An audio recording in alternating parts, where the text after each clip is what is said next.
No aniversário, meu marido desvalorizou meu brinde para agradar a amante. Ele tremeu quando respondi. A sala estava cheia de risos forçados e taças que tilintavam como sinos de vidro, cada som ecoando no peito de Clara como um lembrete de que aquela noite era uma farsa. O jantar de aniversário, meticulosamente planejado por ela, tinha se transformado em um palco onde seu marido, Daniel, desempenhava o papel de protagonista de uma peça que ela não havia escrito. Quando Clara abriu o embrulho de seda azul, o presente que escolhera com tanto cuidado, um relógio de bolso antigo, igual ao que o avô de Daniel usava nas fotos que ele tanto admirava. Seus dedos tremularam por um segundo, como se o peso da memória fosse demais. Mas antes que ela pudesse falar, Daniel já se adiantava, a voz untuosa demais, os olhos brilhando com uma culpa que só ela parecia enxergar. Ah, Clara, que detalhe, mas você sabe que eu não uso mais essas coisas, não é?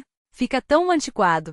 Sua risada foi alta e exagerada, enquanto seus dedos se fechavam em torno do garfo como se precisassem de algo para se segurar. A Laura, aliás, adora a modernidade. Ela sempre diz que relógios assim são para museus, não para o pulso de um homem ativo. O nome da amante caiu no ar como uma faca, e Clara sentiu o sangue gelar. Não era a primeira vez que Laura era mencionada, sempre de forma casual, como se fosse uma colega de trabalho, uma amiga próxima, uma presença inevitável. Mas naquela noite, com o vinho derramando-se vermelho sobre a toalha branca como uma mancha de culpa, a intenção era clara: humilhá-la. Os convidados riram, alguns com desconforto, outros com cumplicidade. A irmã de Daniel, Sofia, baixou os olhos para o prato, enquanto o melhor amigo dele, Ricardo, deu um gole longo demais na taça, como se o álcool pudesse apagar o que todos haviam ouvido. Clara não chorou, não gritou. Ela apenas sorriu, um gesto tão frio que poderia cortar vidro, e recolocou o relógio na caixa com uma delicadeza que contrastava com a tempestade dentro dela.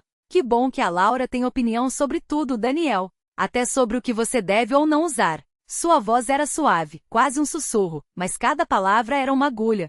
Porque, sinceramente, eu já tinha esquecido que suas escolhas não são mais suas. O silêncio que se seguiu foi tão denso que até o som dos talheres pareceu cessar. Daniel empalideceu. Seus dedos, que antes seguravam o garfo com tanta força, agora tremiam visivelmente sobre a mesa. Ele abriu a boca, fechou, engoliu em seco.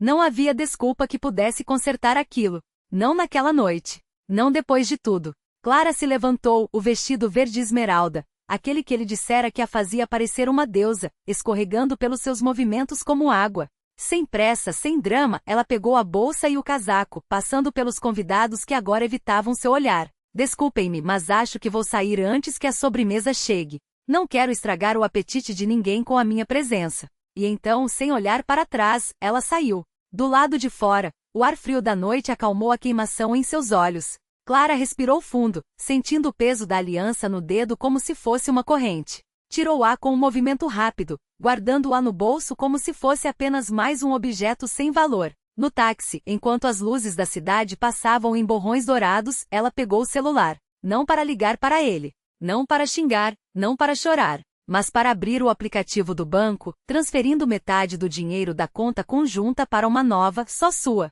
Depois bloqueou seus cartões compartilhados. Daniel tremia naquela mesa não por medo dela, mas pelo que viria a seguir. Porque Clara não era do tipo que quebrava pratos ou fazia cenas. Era do tipo que planejava, que esperava, que quando finalmente agia não deixava pontas soltas. E naquela noite, enquanto o táxi a levava para o hotel que ela havia reservado em segredo uma semana antes, Clara sorriu pela primeira vez em meses.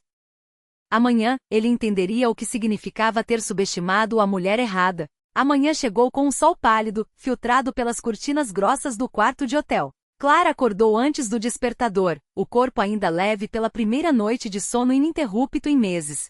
Tomou um banho demorado, deixou a água quente dissolver as últimas tensões dos ombros, e depois vestiu a roupa que havia comprado na véspera, um tailleur cinza escuro, discreto, mas com um corte que realçava a postura ereta, a expressão impassível. No bolso da jaqueta, o único objeto que levará da casa, um chaveiro de latão presente de um tio falecido, que Daniel sempre achará feio demais para usar. No saguão do hotel, ela pediu um café expresso e um croissant, comeu com calma, como se não houvesse pressa. O celular vibrou uma vez, uma mensagem de Daniel, provavelmente a enésima desde a noite anterior. Não leu. Apagou a notificação e pagou a conta em dinheiro, deixando uma gorjeta generosa para a garçonete que sorriu sem saber que estava testemunhando o primeiro ato de uma peça silenciosa. O escritório de Daniel ficava no 12º andar de um prédio de vidro, onde ele gostava de se exibir como sócio de um fundo de investimentos que, na verdade, sobrevivia mais de heranças familiares do que de talento. Clara entrou sem anunciar, passando pela recepcionista com um aceno de cabeça que não pedia permissão. As secretárias a reconheceram, afinal, ela aparecerá em jantares de Natal, em fotos de perfil do LinkedIn, mas nenhuma ousou interceptá-la. O corredor cheirava a café fresco e ambição barata. A porta da sala de Daniel estava entreaberta. Dentro, ele falava ao telefone, a voz pastosa de quem tentava parecer seguro depois de uma noite mal dormida. Não, tudo sob controle. É só um mal-entendido com a Clara. Você sabe como são as mulheres? Ela empurrou a porta com a ponta do sapato. Daniel se virou, o rosto passando por uma sequência rápida de expressões, alívio, culpa, e então, quando viu o tailleur, a bolsa de couro estruturada pendurada em seu antebraço, algo parecido com medo. Preciso desligar, murmurou no telefone, desligando sem esperar resposta. Clara fechou a porta com suavidade, trancou-a. Tirou do bolso o chaveiro de latão e o colocou sobre a mesa entre eles. Você sempre odiou isso, disse ela. Achava brega. Mas era do meu tio Carlos. O único que me ensinou algo útil. Nunca deixe um homem pensar que você precisa dele para sobreviver. Daniel engoliu em seco. Os papéis sobre a mesa, contratos, extratos, um rascunho de divórcio que ele devia ter impresso na pressa, tremeram levemente com o movimento do ar-condicionado. Clara, podemos conversar. Eu cometi um erro, mas... Não é sobre o erro, ela interrompeu, abrindo a bolsa. Tirou um envelope pardo grosso. É sobre a sequência de erros. A amante barata. As mentiras mais baratas ainda. A conta que você esvaziou mês passado para investir na bolsa e perdeu tudo. Jogou o envelope sobre a mesa. Aqui estão os extratos. Todos. Até os que você achou que tinha pagado. Daniel não tocou no envelope. Seus dedos, porém, crispavam-se sobre a caneta de prata que ele sempre usava para assinar documentos importantes. E o que você quer? Perguntou, tentando recuperar a voz firme. Dinheiro. Posso arrumar. Clara riu, um som curto, sem humor. Quero que você assine isso. Tirou outro papel da bolsa, deslizou-o sobre a mesa. Um acordo de divórcio datado com cláusulas destacadas em amarelo. Já conversei com meu advogado. Você vai sair com o que entrou, a dívida do carro, as ações depreciadas da sua empresa fantasiosa, e a vergonha de ter sido trocado por uma mulher que nem sabe que você mentia sobre ter um MBA. Inclinou-se levemente para frente.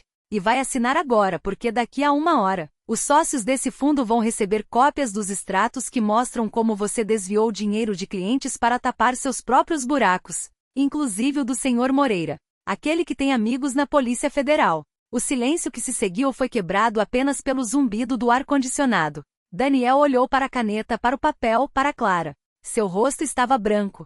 Você não faria isso, sussurrou. Eu já fiz. Ela apontou para o celular sobre a mesa, a tela apagada. As mensagens já estão programadas. Se eu não cancelar em 30 minutos, elas são enviadas automaticamente, junto com as gravações das suas ligações para... Como era mesmo o nome dela? Ah, sim, Jéssica. A mesma que você prometeu levar para Paris no mês que vem. Clara pegou o chaveiro de latão, guardou-o de volta no bolso. Você sempre subestimou minha paciência, Daniel. Achou que chorar e implorar eram as únicas armas de uma mulher magoada. Mas a raiva é limpa. E eu sou muito boa em esperar o momento certo. Ele assinou o papel com mãos trêmulas. Clara recolheu os documentos, guardou-os na bolsa sem sequer verificar. Não havia necessidade. Uma última coisa, disse, já de pé, ajustando a alça da bolsa no ombro. A Jéssica? Ela transa com você porque acha que você tem dinheiro. Quando souber que está falido, vai sumir. E você vai ficar sozinho, como sempre mereceu. Saiu do escritório sem olhar para trás. No elevador, tirou o celular, cancelou o envio das mensagens. Não por piedade, mas porque promessas cumpridas tinham um gosto melhor. Lá fora, o sol batia forte nas calçadas. Clara respirou fundo, sentindo o ar quente encher os pulmões. Tirou o chaveiro do bolso, olhou-o por um instante antes de jogá-lo no primeiro lixo que viu. Algumas coisas não tinham valor. Outras, como a liberdade, não tinham preço. Clara caminhou até o ponto de ônibus sem pressa, os saltos batendo no asfalto rachado com um ritmo seco. O trânsito engarrafava a avenida, buzinando em coro impaciente. Ela não se importou. O tempo, agora, era dela. O ônibus chegou lotado, mas ela subiu mesmo assim, apertada entre corpos suados e olhares distraídos. Encostou-se à janela, observando a cidade passar em flashes. O letreiro piscante de um motel, um mendigo dormindo na sombra de um banco, uma criança correndo atrás de uma pipa enroscada nos fios. Tudo tão vivo, tão indiferente. O celular vibrou no bolso. Uma notificação do banco. A transferência havia sido concluída. Clara sorriu, um gesto breve, quase imperceptível. Não era a quantia que a satisfazia, mas a precisão do golpe. Cada detalhe calculado, cada palavra medida, cada olhar frio que havia lançado nos últimos meses. Ele nunca desconfiou. Homens como aqueles só enxergavam o que queriam ver. Desceu 2 paradas antes da sua. Entrou em um bar sujo onde o cheiro de cerveja azeda se misturava ao de fritura velha. Sentou-se no balcão, pediu um uísque puro.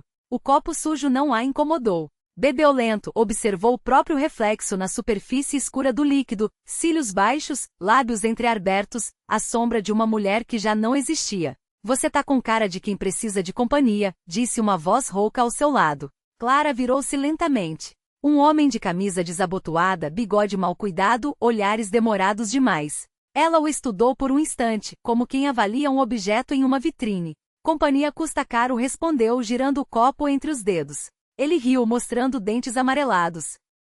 Depende do que você tá oferecendo. Clara tomou o último gole, deixou algumas notas no balcão e levantou-se. Antes de sair, inclinou-se até que seus lábios roçassem a orelha dele. Nada que você possa pagar. A rua estava mais vazia agora, o sol já descendo atrás dos prédios. Ela seguiu até um beco sem saída, onde um carro preto esperava com o motor ligado. O motorista não disse nada quando ela entrou. Também não perguntou para onde ir. Clara recostou-se no banco, fechou os olhos. Pela primeira vez em meses, não precisava fingir. Não havia mais papéis a representar, mais mentiras a memorizar. Apenas o zumbido do motor, o cheiro de couro gasto e a certeza de que dali em diante, cada passo seria dado por escolha própria. O carro arrancou, desaparecendo na penumbra da cidade. Algumas quadras atrás, no escritório vazio, um telefone tocava sem resposta. As mensagens canceladas, o chaveiro no lixo, as assinaturas falsificadas, tudo isso já não importava. Clara sorriu de novo, desta vez sem amargura. A liberdade, afinal, não era um destino. Era o caminho. E ela tinha acabado de começar a percorrê-lo.